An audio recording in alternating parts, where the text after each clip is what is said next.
नवरात्रि के मौके पर सीएम सैनी ने किसानों को एक और तोहफा दिया है और सरकार ने गेहूं के बीज पर सब्सिडी जो है उसमें बढ़ोतरी कर दी है। अब 1000 के बजाय प्रति क्विंटल 1075 रुपए सब्सिडी मिलेगी। विभिन्न एजेंसियों के जरिए सब्सिडाइज्ड सर्टिफाइड गेहूं सप्लाई किया जाएगा। यह सब्सिडी गेहूं की फसल के समय पर बुआई, उच्च गुणवत्ता और फसल के लिए है। इसके साथ ही सर्टिफाइड बीज की वैरायटी को प्रोत्साहन भी दिया जाएगा, उससे भी इसमें लाभ होगा। तो मुख्यमंत्री नायब सिंह सैनी ने यह तोहफा दिया है किसानों को नवरात्रि के मौके पर, और गेहूं की जो फसल है प्रति क्विंटल उसकी सब्सिडी में बढ़ोतरी की गई है और 1000 के बजाय अब 1075 रुपए सब्सिडी मिला करेगी किसानों को।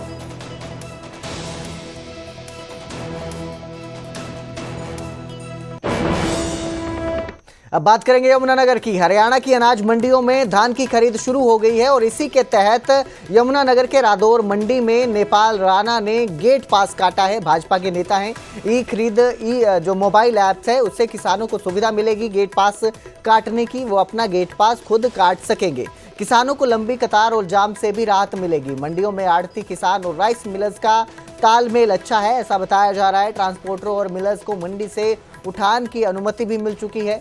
मिलर्स को वही रेट मिलेगा जो ट्रांसपोर्ट को मिलेगा।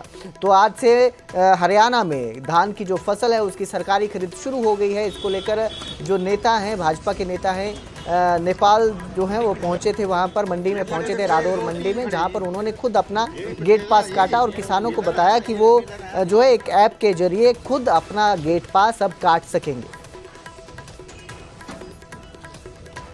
माननीय मुख्यमंत्री नायब सिंह सैनी जी ने कल प्रेस करके घोषणा की 22 तारीख से सरकारी खरीद पूरे हरियाणा में मंडियों में आज से शुरू है।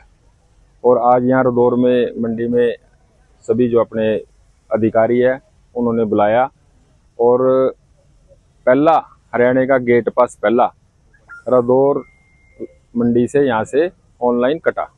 अब इसमें जैसे गेट पास कटते थे पहले मंडियों में गेट पे लाइन लगती थी, अब उसको प्रक्रिया को भी आसान कर दिया।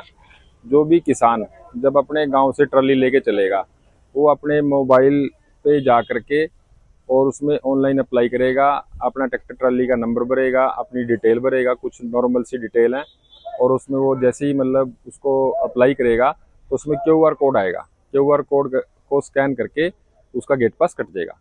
फिर उसको यहाँ पे गेट पे किसी प्रकार की कोई दिक्कत नहीं होगी। इससे मंडी का काम स्मूथ चलेगा। आड़तियों का, राइस मिलर का और किसान का आपस में अब की बार अच्छा तालमेल है। किसी प्रकार की कोई दिक्कत आने वाली नहीं है। तो वहीं कुरुक्षेत्र में पूर्व मंत्री सुभाष सुधा ने मंडी का जायजा लिया। धान की ढेर पर खुद खड़े होकर उन्होंने फसल की नमी चेक की। किसानों को किसी भी तरह की दिक्कत नहीं होगी, यह भी दावा किया। उन्होंने बताया कि सरकार ने किसानों की सुविधा के लिए खरीद शुरू की है। धान का उचित मूल्य मिले यह भी सुनिश्चित किया जाएगा। इसके साथ ही मंडियों में सभी तरह की जो व्यवस्थाएं हैं उन्हें चुस्त दुरुस्त कर दिया गया है। तो खुद पूर्व मंत्री सुभाष सुधा आज मंडी में जायजा लेने पहुंचे थे, हालातों का जायजा लेने पहुंचे थे। फसल की नमी इस दौरान उन्होंने चेक की और कहा कि किसानों को किसी भी तरह की मंडियों में परेशानी का सामना नहीं करना पड़ेगा। सर्वप्रथम आज नवरात्रि शुरू हुए हैं, नवरात्रों की बहुत बहुत शुभकामनाएं देता हूं और माता रानी सबकी कृपा बरसाए रखे। इसके साथ साथ ही आज हरियाणा प्रदेश के मुख्यमंत्री श्री नायब सिंह सैनी द्वारा और भारत सरकार द्वारा और आज पैडी की परचेज जो है पहले जो 1 तारीख से होती थी अब की बार पहले नवरात्रि में शुरू कर दी गई है। और आज इस मंडी के अंदर हम परचेज के लिए मैं इसके लिए आया दौड़ लगाने के लिए। जो पैडी 17 मॉइस्चर की है वो सारी सेल हो जाएगी।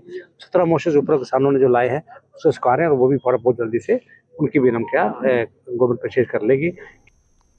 तो वहीं मुख्यमंत्री नायब सिंह सैनी ने आज पंचकुला में माता मनसा देवी दरबार में माथा टेका।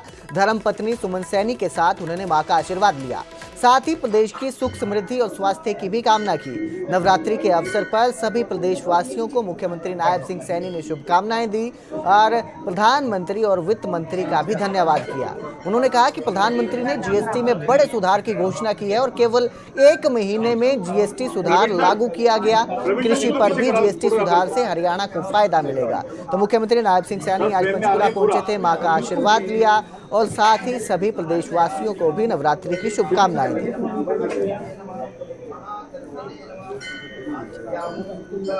ये नवरात्रे ये सब के लिए विशेष नवरात्रे हैं।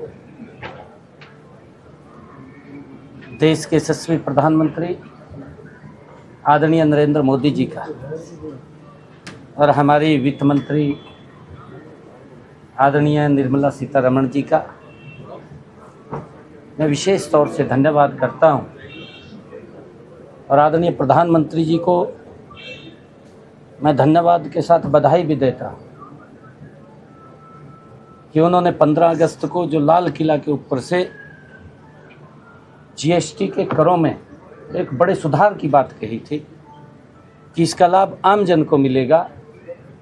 मात्र 1 महीने के अंदर उस जीएसटी के अंदर बड़ा सुधार किया है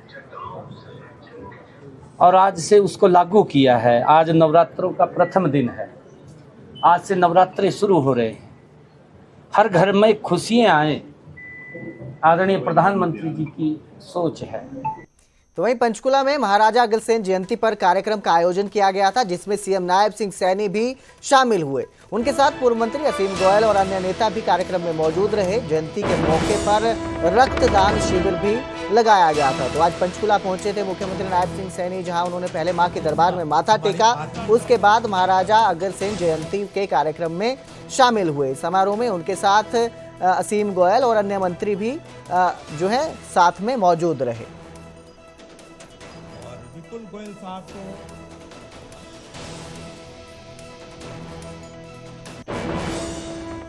पंचकुला के बाद कुरुक्षेत्र पहुंचे नायब सिंह सैनी और महाराजा अग्रसेन की प्रतिमा पर पुष्प अर्पित किए। लाडवा में सीएम सैनी अब व्यापारियों से बातचीत कर रहे हैं। आपको बता दें, लाडवा की मंडी में भी आज मुख्यमंत्री पहुंचेंगे, जहां पर औपचारिक तौर से धान की खरीद की शुरुआत की जाएगी। आज से प्रदेश में धान की खरीद शुरू की गई है, सरकारी खरीद शुरू हो चुकी है और अब सीएम सैनी जो हैं वो लाडवा पहुंचे हैं। लाडवा में व्यापारियों से बात कर रहे हैं।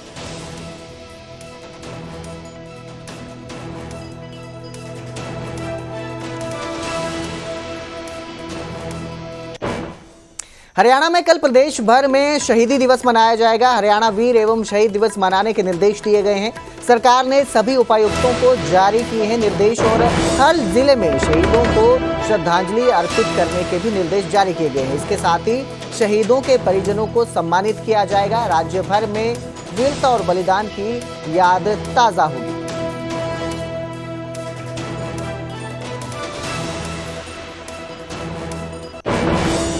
तो वहीं प्रदेश में महर्षि वाल्मीकि जयंती पर कार्यक्रमों का आयोजन किया जाएगा। 5 से 7 अक्टूबर तक प्रदेश के हर जिले में कार्यक्रम होंगे।